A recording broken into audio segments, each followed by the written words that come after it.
South Jamaica, baby, they made me to be the greatest. Serving the deed of my creators. Fresh off of my high haters. It's the king again. Magdalene, chauffeured, bragging and boasting. Yo, what up, y'all? It's your boy Dollars. Welcome back to the channel. It's another day, another dollar video. And I'm going to be reacting to crime families at war, luxurious police raid, in the Hamzy and Alameddine feud.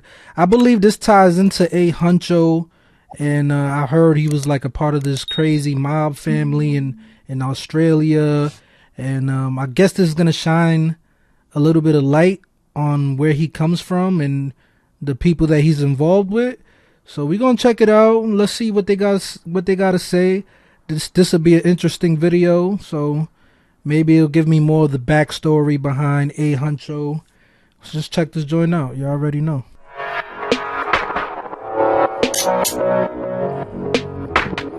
This is a rather gentrified, outright luxurious police raid, especially for one designed to help end a deadly underworld feud between two warring organized crime families in Sydney, Australia's largest city.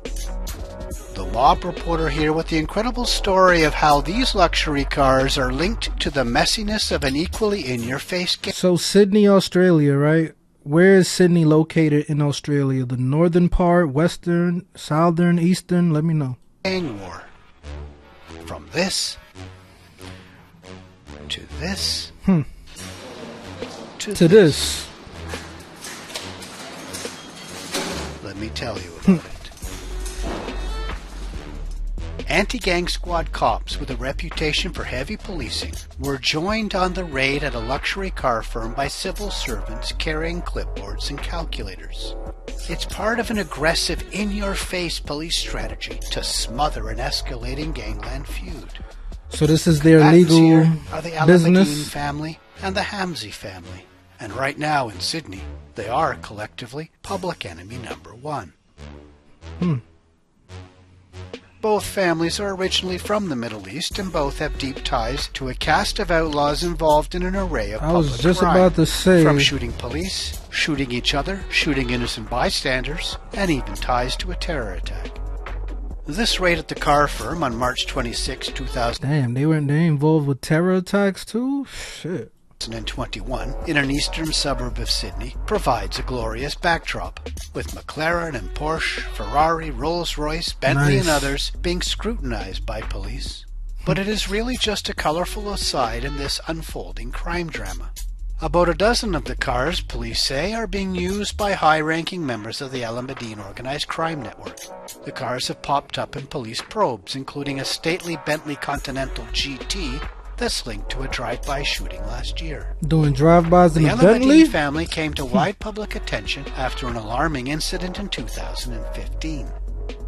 A civilian police employee, an accountant named Curtis Cheng, was shot dead as he left the New South Wales police headquarters. Wow. The teenage gunman then These guys really had the balls to kill a police officer coming outside of the police headquarters?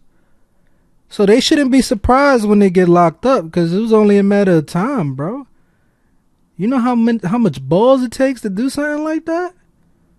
And you think y'all gonna get away with it? Wow. Police employee, an accountant. You was better off paying the guy off if he would have accepted it. Wales police headquarters.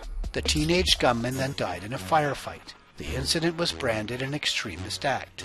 2 weeks later, police charged Bilal Hamze, 22 at the time, with supplying the gun that he used. The Alameddine's beef with the Hamzy clan was highlighted once Talal got to prison for his 17-year bid. Talal got in a vicious fight in the exercise yard of Australia's most secure prison with Bassam Hamzy. This is important because Bassam Hamzy is the founder of Brothers for Life, a gang built around the Hamzy clan. I ain't gonna hold you. They was thumping right now. I don't want to let it play again because, you know, YouTube funny like that, but yeah, they was This is important because Bassam Hamzy they was getting it shaken. The founder of Brothers for Life, a gang built around the Hamzy clan. B4L. Bassam Hamzy and his crew became one of the most prominent crime groups in Australia in recent years, Bassam's father, the Hamzy patriarch, was convicted in the 1990s as part of a drug syndicate. Bassam followed down the same path. He's been locked up since 1999 Sydney looks for beautiful, drugs, though. murder, and conspiracy to murder. He's routinely called Australia's most notorious and dangerous inmate. While in prison for life, Hamzy founded the Brothers for Life. He codified his criminal affairs and relationships, and bars haven't penned in his influence. Bassam managed to smuggle cell phones into his cell to issue directives. Brothers for Life became racked by an internal feud between factions. Allegiance shifted in an evolution that seems to have moved the Hamzys away from a street gang model towards more of a mafia-like crime family model. They leveled and up. Along the way, the suburbs of Sydney didn't quite seem big enough for both the Hamzy network and the Alameddine. It never is, man. Their rivalry ebbs and flows. It's funny how I bet you both those families, they're making millions of dollars. They don't have to step on each other's toes, but there's always that one person that feels like, yo, it's not enough. You know, you're stopping me for getting more millions. I'm not happy with these millions I got right here because I want those millions you getting. You know, and it's like, there's always enough money for everybody to flourish, but there's some people that they want it all. They don't want to let nobody else eat, bro. Largely in response to tit-for-tat attacks when one side feels aggrieved and thirsts for revenge. Tit-for-tat. Not only seeking justice, but ensuring no sign of weakness is shown to a watching underling. Of course, they're not going to let you get over on them. Leads to another. Bro, the thing is, these guys look at it like it's a scoreboard, right? But it's a never-ending game. So it's like, oh, they up on the score? We can't let that be. Because we got to score now. We can't let them be up on us. And then once they score, the other team is like, nah, we can't let them score on us. So it's going to be a never-ending game, bro. It's like Space Jam 2. Never ends. It's like the old Hatfield and McCoy feud of American Hatfield and McCoy, yeah, that's throwback. Back in Sydney, the bullets kept flying throughout the pandemic. Police traced the current escalation to a drug rip, apparently by the Alameddine, against the Hamzy. In response, apparently, Ibrahim Hamzy, a cousin of Bassam, and 3 of his colleagues attacked an Alameddine associate. They had them guns, though, damn. 3 days after the assault, Ibrahim Hamzy's house was shot at. 2 days after that, Rafat Alameddine's house was shot up, and an immediate response saw gunmen wearing ski masks ambush Majid Hamzy, Bassam's brother, outside his home.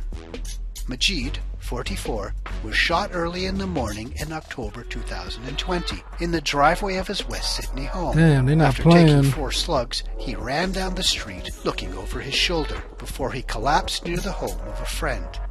The slaying remains unsolved.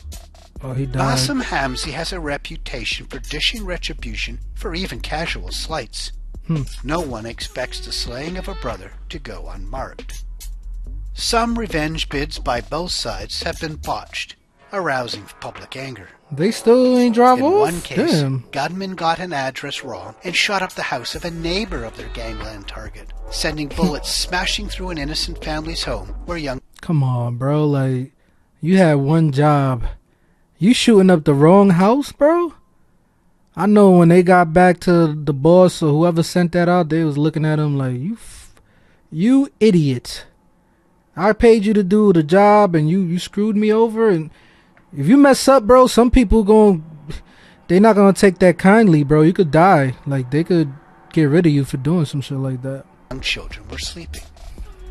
In another, on February 15th, 2021, stray bullets hit a nearby hospital, smashing through a window and injuring a nurse working inside. Wow. In a push to stem this feud, police drafted a list of 22 people from both sides and issued public safety orders that restrict their movements and who they get together with. Police then went to court to secure far more reaching restrictions. They are called serious crime prevention orders, which allow for intense police monitoring and tracking.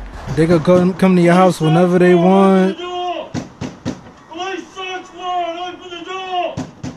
Police search warrant, open the door! You ain't even give the man a chance to open up.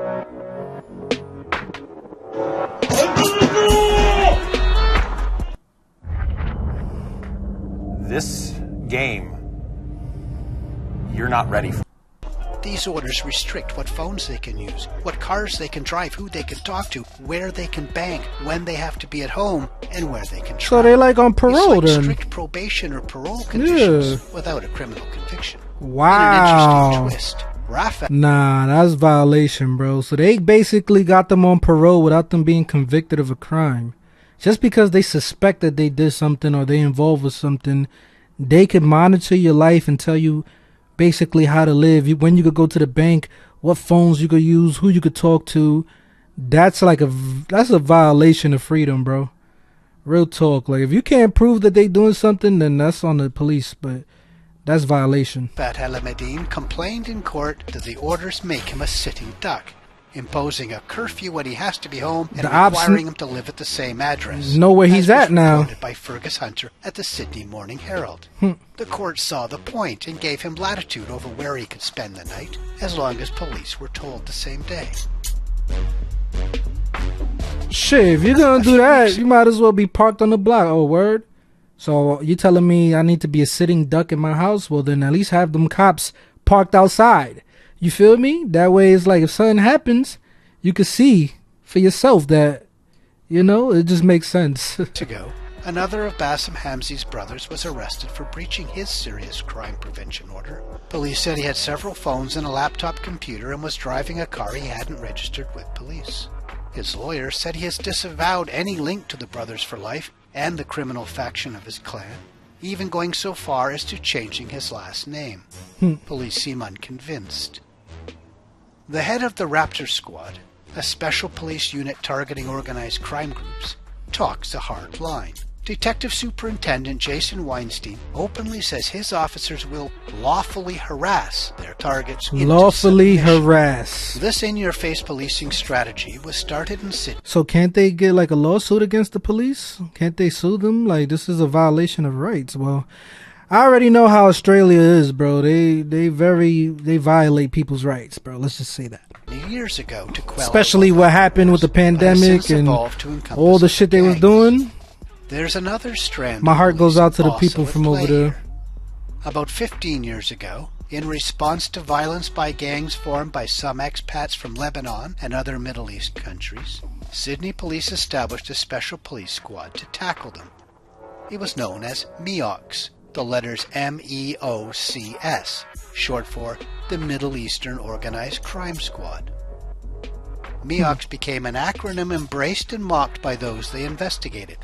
Police started seeing MEOC tattoos and MEOC license plates on the gangsters and on the cars of gangsters being probed by the Middle East Organized Crime Squad, as shown here by Australia's 9 network. Just as the gangsters evolved, so too has the police squad.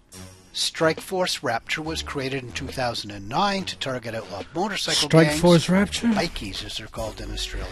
But damn, last month, Hell's Angels and all the way in Australia, bro. They all over. The mandate of the MEOCs was blended with that of the Raptors.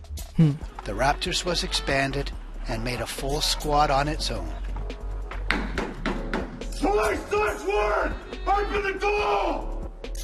Announcing the change last month, the police commissioner described its mandate as, quote, relentless high-impact. Why do they gotta knock on the door so angry, bro?